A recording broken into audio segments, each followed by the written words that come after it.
The Vietnamese like to say that Vietnam is a country, not a war. I think for Americans, the obsession is still the history of the war, its impact on the United States and all of this. But Vietnam is a country, it has its own unique history, it's going to determine its own path.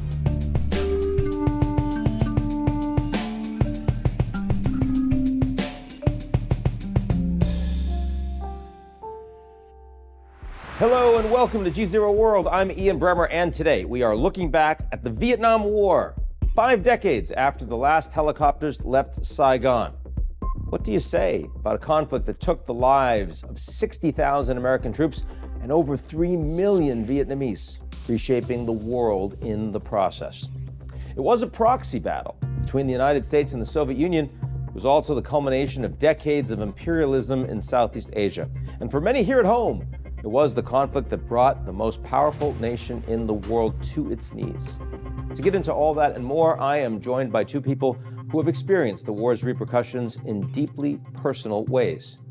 Viet Thanh Nguyen is a Vietnamese-American professor and author whose best-selling novel, The Sympathizer, won the Pulitzer Prize and was adapted into a TV series. Saigon, 1975. Mai Elliott is a Vietnamese-born author whose memoir, The Sacred Willow, tells the story of one Vietnamese family across 4 generations. And they both join me on the show.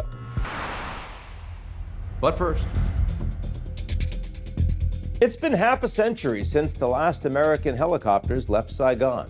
For the Vietnamese people who sided with the Communist North, the Vietnam War represents a long and bloody struggle for national reunification and independence, and victory over foreign imperialism.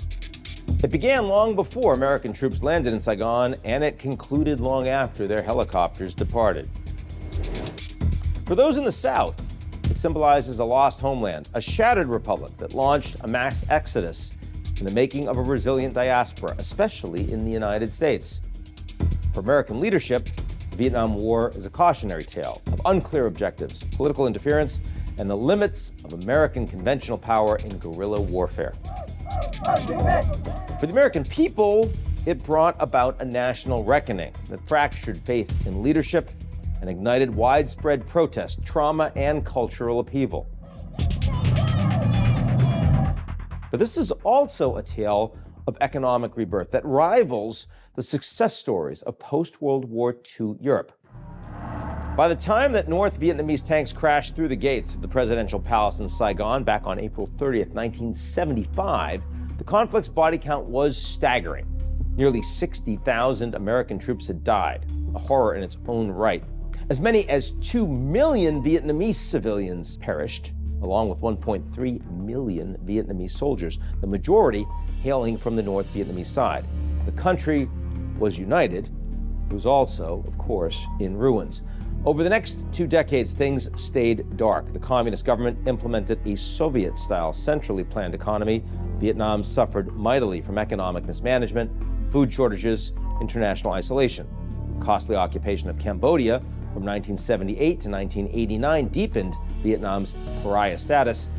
Then the Berlin Wall fell, and with it, Vietnam's main backer. And that's where things got interesting, because it had long been communist Soviet Union, much more than communist China, that supported Vietnam. In fact, Vietnam had been resisting Chinese domination for over 1,000 years. They even briefly clashed with their northern neighbor back in 1979. So with the fall of the Soviets, Vietnam had little choice but to turn to its not-so-old enemy, the United States, for economic and political support. And, long story short, once President Clinton authorized the opening of trade and tourism with Vietnam in 1997, the country experienced an economic boom that continues to this day. In the past 20 years, Vietnam has fully integrated into the global economy, signing bilateral trade deals with the United States back in 2001 and the World Trade Organization in 2007. Vietnam's become one of the fastest-growing markets in Asia, one of the most stable governments in the region. Check the tag on your shirt. Chances are decent you'll see Made in Vietnam instead of Made in China. And that brings us to President Trump's Liberation Day on April 2nd, where he announced a staggering 46% reciprocal tariffs on Vietnam, though now he has paused it by 90 days.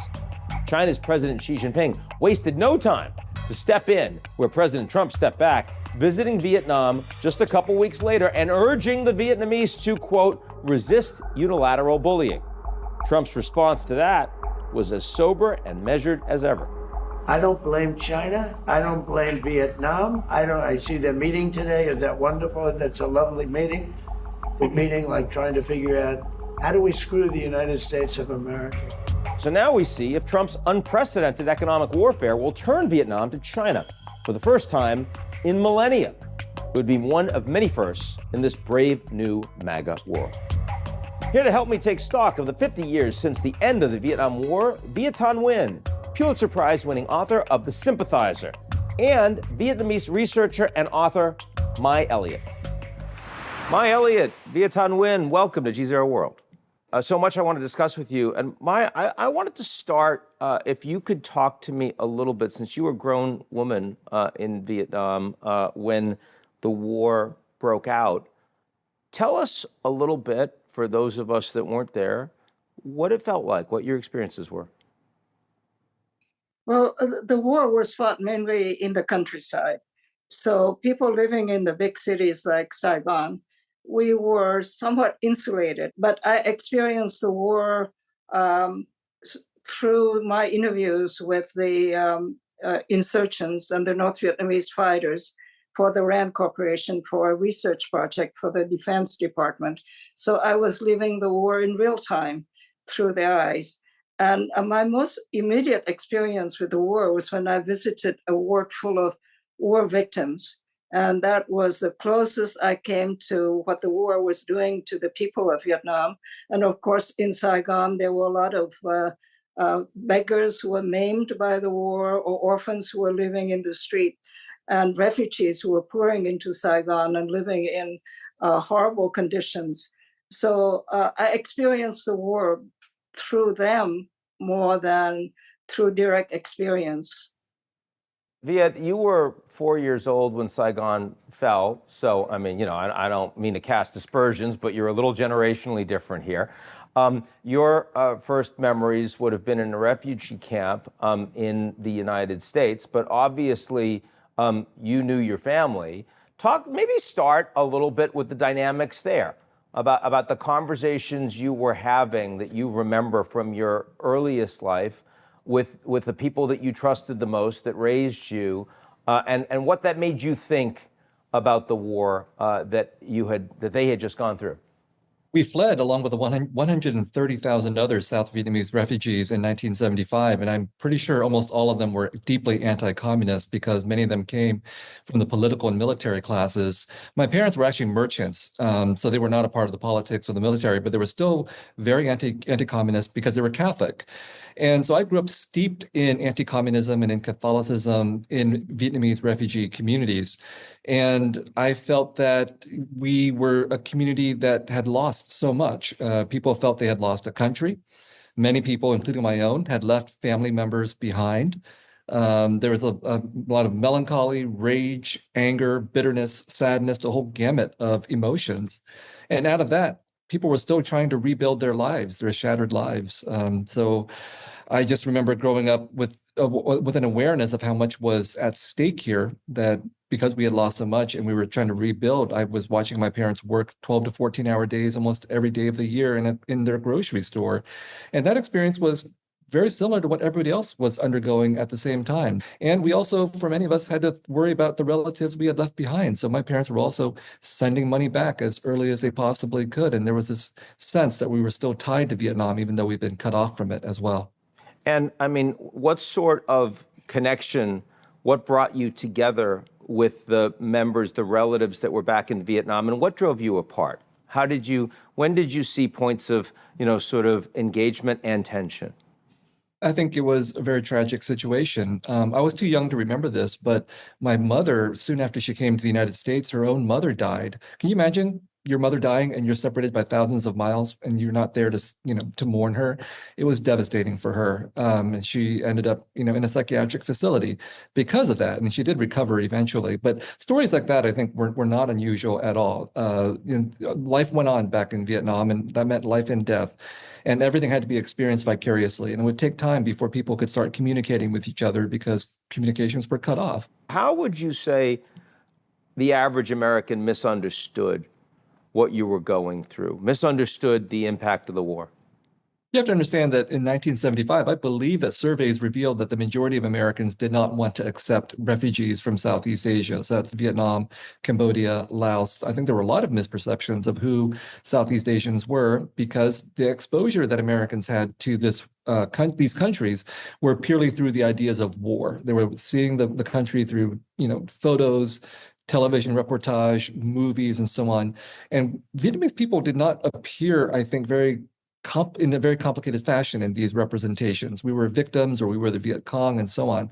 And all of these things were saturated with a whole legacy of racism and Orientalism that Americans were already bringing to their idea of Asia in general. So there was a lot of obstacles to overcome for Americans to really understand the new Southeast Asian refugees among them as human beings. And so I think there was a lot of misunderstanding, a lot of incomprehension, just as Americans were unaware of the complexities of the cultures of the countries of Southeast Asia that they were getting involved in. Southeast Asian refugees coming into new American communities would also find similar levels of incomprehension. It was one thing to end up in California, which we were lucky to do, but imagine ending up in Minnesota or Wisconsin or other parts of the country that had very little exposure to Asians. It was a challenging experience all around. 50 years on, the average American policymaker today doesn't have a lot of personal experience with Vietnam. What's a lesson, Mai, that you would like Americans in power today to understand and take away from the experience of the Vietnam War? Think very, very hard before intervening militarily in another country. For example, like in Vietnam, it was a civil war between the communists and the non-communists, of course, with foreign backing. The Soviet Union and China on the one hand, and France, and then the United States on the other hand. But basically, it was a civil war between two groups of people in Vietnam, the communists and the non-communists, who had very different vision for what their country should be in the end. And so the United States intervened in a civil war, and it paid a heavy price. And I think that we should think very, very carefully before getting involved in any situation, especially in a ground war, because a ground war, when you send troops into a foreign country, the people there immediately think of you as foreign occupiers, and then they resist. And eventually it just becomes impossible to get out. Easy to get in, but very, very difficult to extricate yourself. So I wish that the American policymakers would think very, very carefully before sending ground troops anywhere. So Viet, I've been to Vietnam, and I've been impressed and even a little surprised by how incredibly welcoming the Vietnamese people are to Americans. Sort of individually and broadly, frankly. Also of President Trump when he went there during his first term.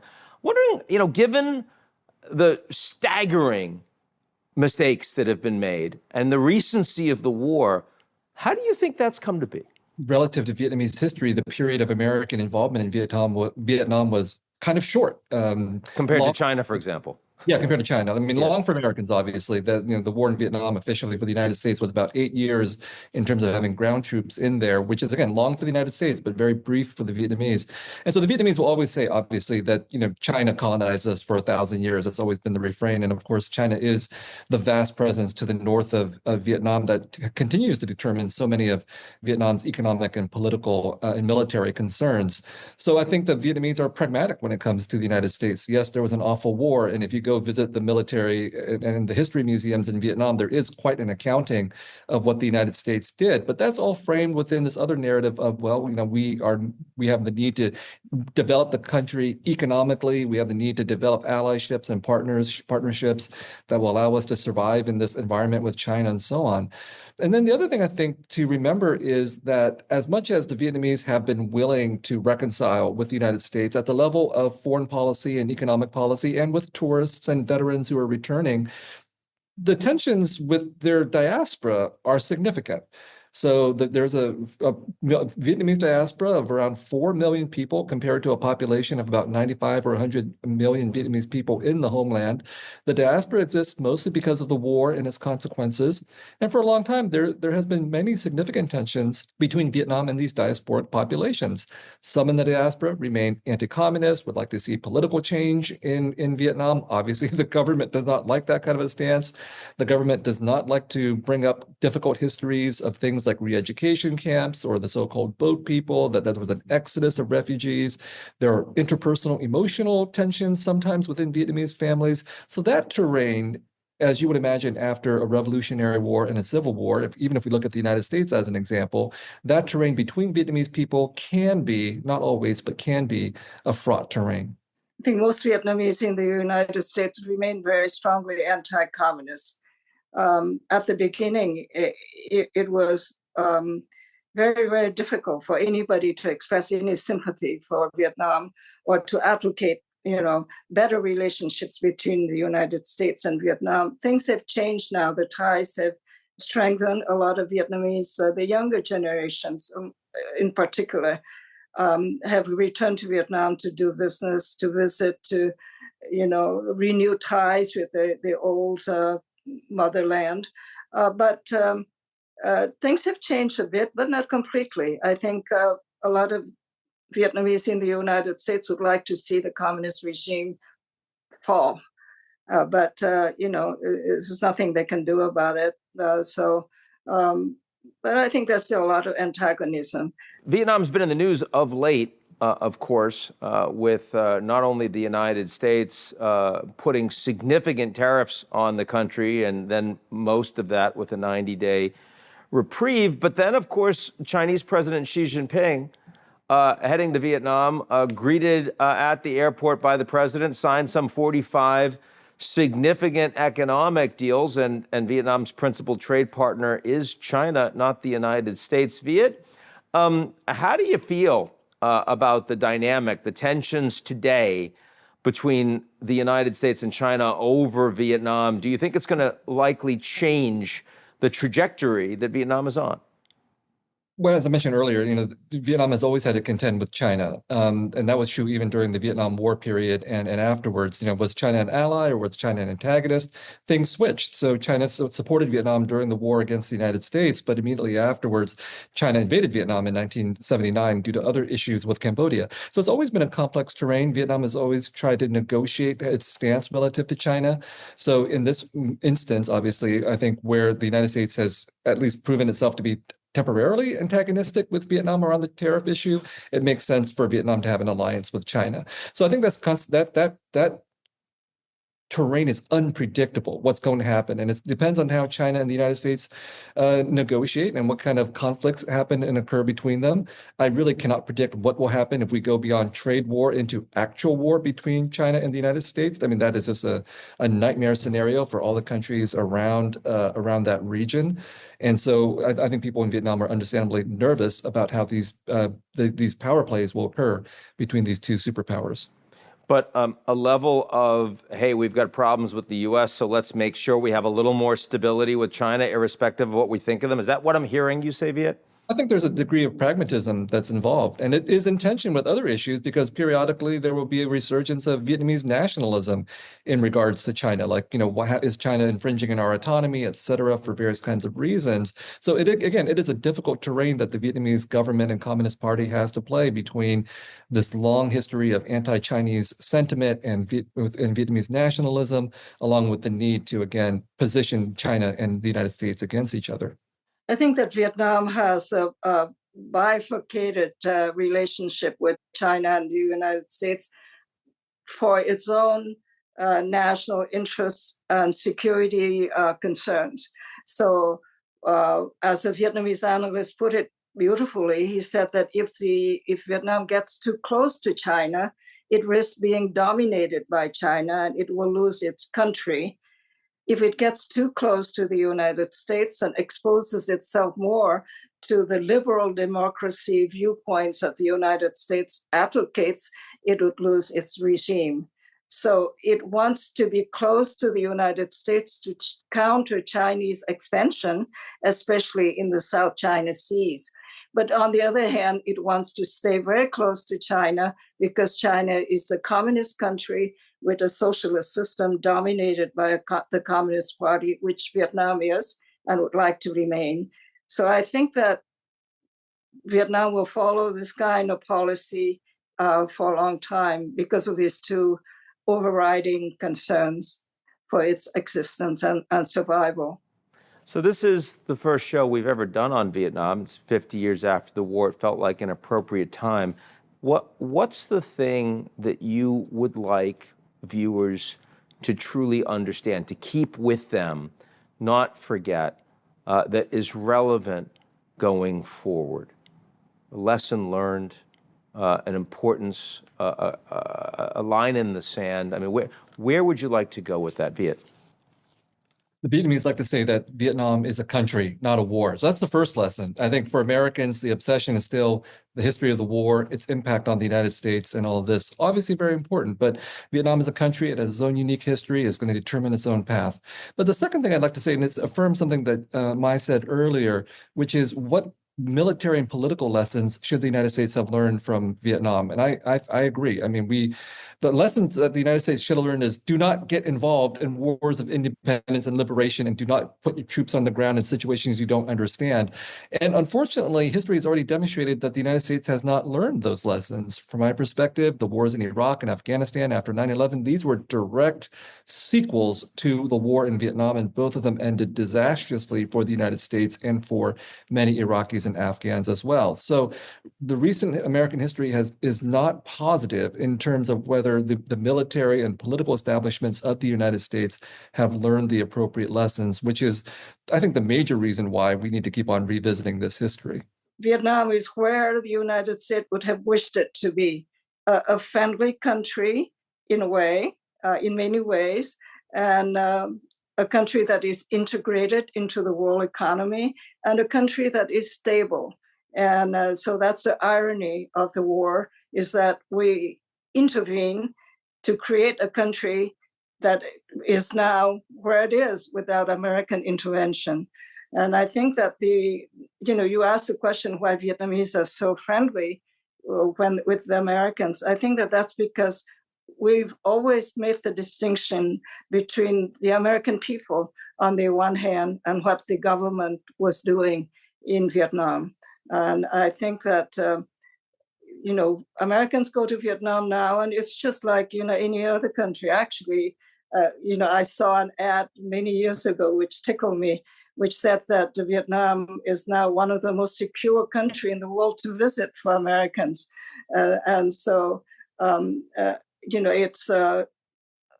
think it's helpful for the United States to help make Vietnam stay independent, and yet not expect it to be an ally in the sense that of Korea, South Korea, or Japan, because Vietnam has its own balancing act in versus China. It will always have to be afraid of what China will do and try not to provoke it.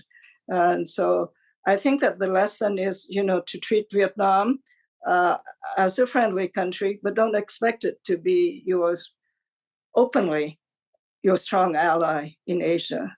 Mai Elliott, Viet Thanh Nguyen, thanks so much for joining. Thank you for having me.